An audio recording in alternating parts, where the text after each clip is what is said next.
Vedaham purusham mahantam adityavarnam tamasah parasta tamev ditva divrityumeti na anya pantha vidyate yanaya.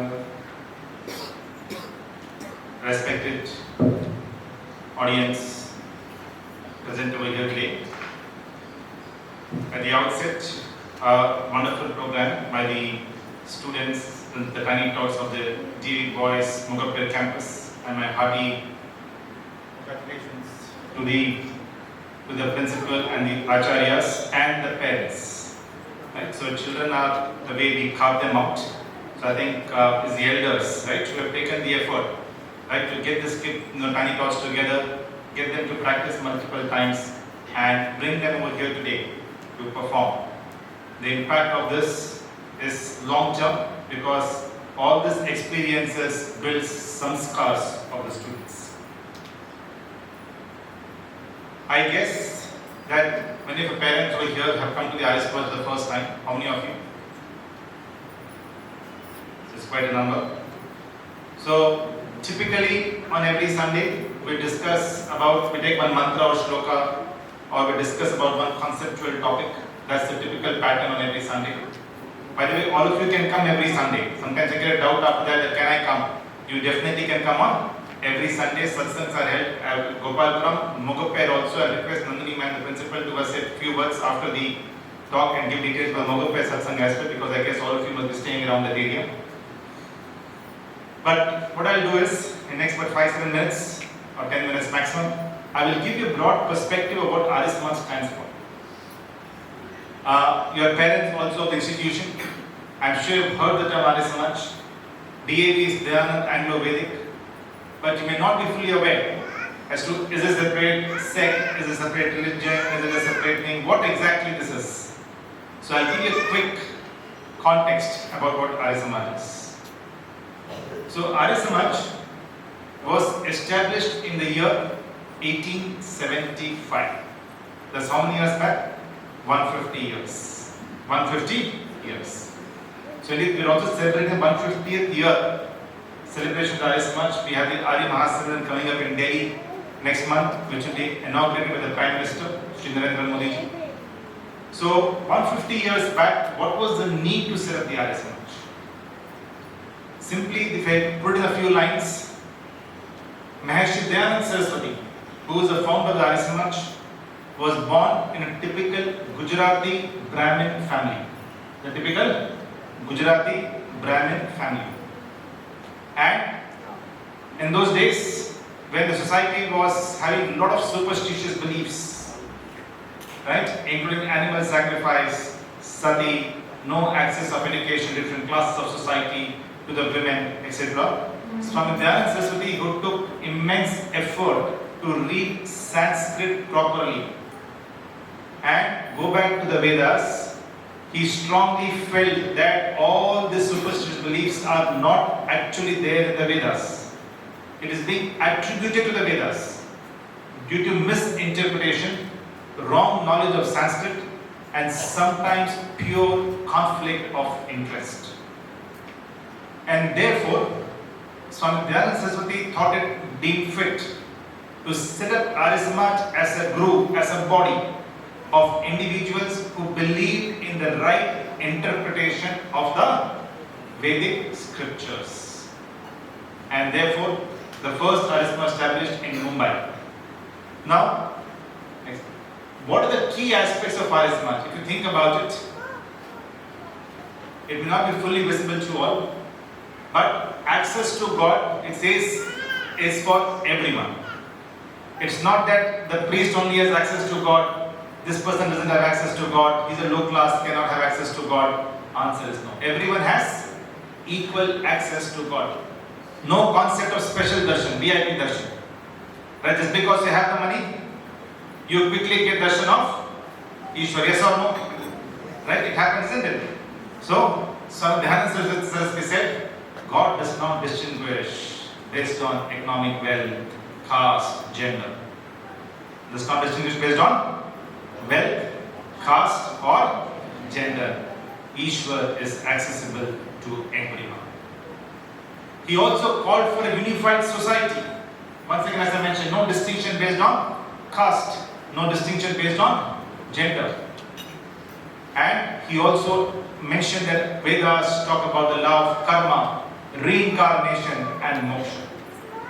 What three laws? Let's say together. Law of karma, reincarnation, that means birth, rebirth and moksha.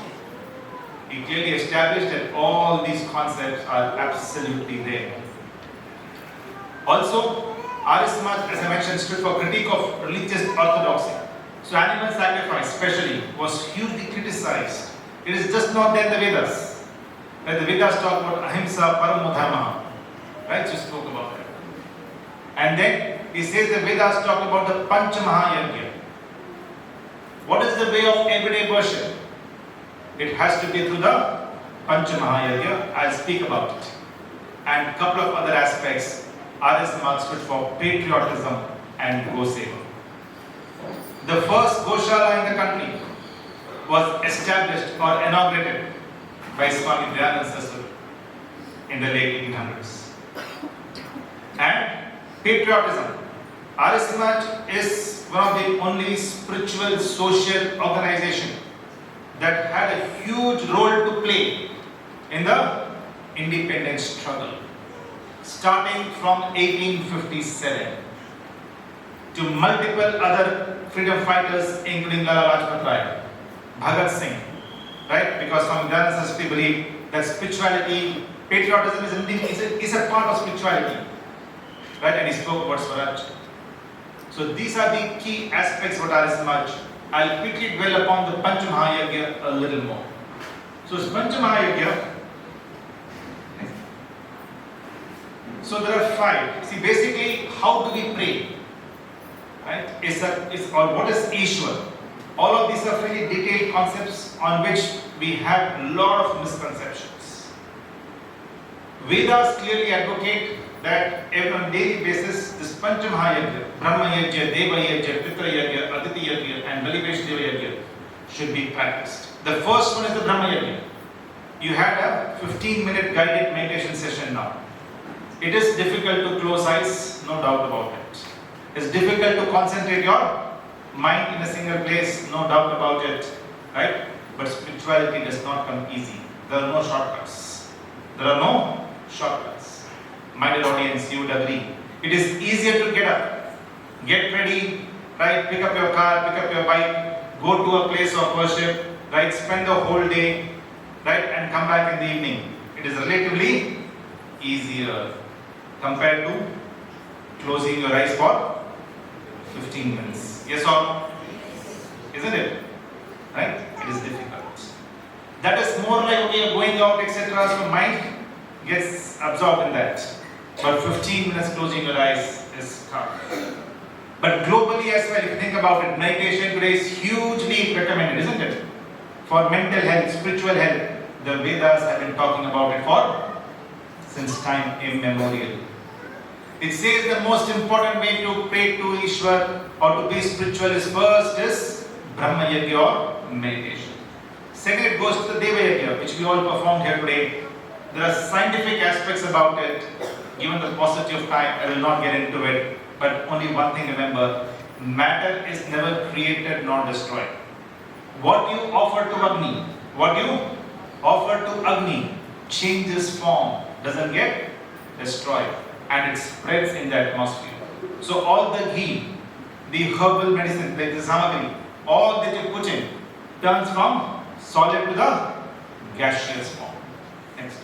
The third thing the Vedas clearly say in Pancha Mahayajna is Pitra Yajna. The Shraddha season is going on now.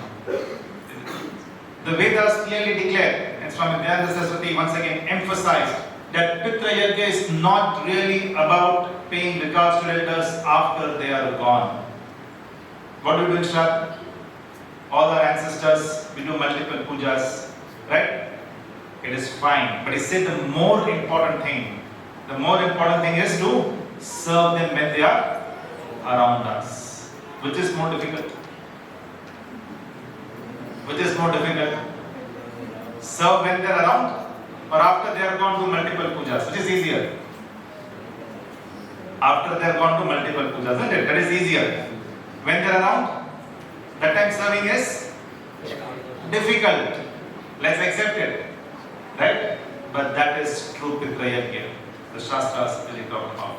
No shortcuts. No shortcuts. Right? Next, we say Aditi Yajna. You must be wondering as to why such importance of Aditi Yajna. Aditi means what? Guests. Why do the Shastras have to talk about it? That Aditi Yajna, of the 5 main yajnas, one important yajna is Aditi Yajna. What is such a big deal in Aditi Yajna? Today Aditi is a headache. Guest is a, once again, a headache, isn't it? Right?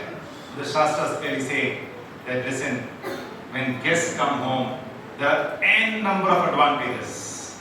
There are number of advantages. We are all social animals. We have to live in societies. We have to collaborate and live. Right? Today families are broken. There is nuclearization of families. And today loneliness has gripped the society. Not look at the Western world. Look at even a country like Japan. My dear audience, you'll be pretty surprised to find out, to know that every year, more than 50,000 Japanese, right? They die such a lonely death that for days together, no one even knows they have died. No one knows they have died. Only when the smell from the house, right, it really starts emanating, then they get to know that X person has passed away. So no Pitra Yajna, no Aditi Yajna, right, is where it leads the society to. Next is the Balivesh Deva Yajna, which is about taking care of animals. Just because we have got better intellect, my dear parents, we have absolutely no right whatsoever to kill animals and prove our superiority. Right? Please don't have your tiny thoughts. I was meeting a parent a few days back. He serves in the army. He had come and met me and he said, "Sir, I don't take non-veg, but my child I give non-veg because of protein. Because of, doctor has said he is very weak, he needs protein." My dear parents, remember, what is not right, what is adharma, is always adharma. If you think that this non-veg food gives you protein, let me list out a list of sports persons who are vegetarians. Virat Kohli is a vegetarian. He doesn't have protein. You look at Carl Lewis, who is a long-term Olympic champion. He has some 24 Olympic medals. How many? 24 Olympic medals. He is a vegetarian. Anil Kumble, vegetarian. Sushil Kumar, who is a wrestler, like got a bronze medal. Where? In Olympics. He is a vegetarian. Does he need protein or not? Yes. Right? Even intellectuals. Albert Einstein, vegetarian. Abdul Kalam, vegetarian. Mahatma Gandhi, vegetarian. Narendra Modi, vegetarian. Balivesh Deva Yajna is something that we all should definitely practice. Animals are there to coexist. They also have the same blood, the same pain, the same love, the same emotions as what you and I have. Yes or no? Right? So treat them with equally, treat them with respect, treat them with love and affection. That is what the Shastras say. So it's Pancha Mahayajna, right? It's something which we need to follow in our lives. That is what the Arisma stands for. Thank you so much for your patient listening. We will now request Mr. Vansh to come for a few announcements. Om Shanti Shanti.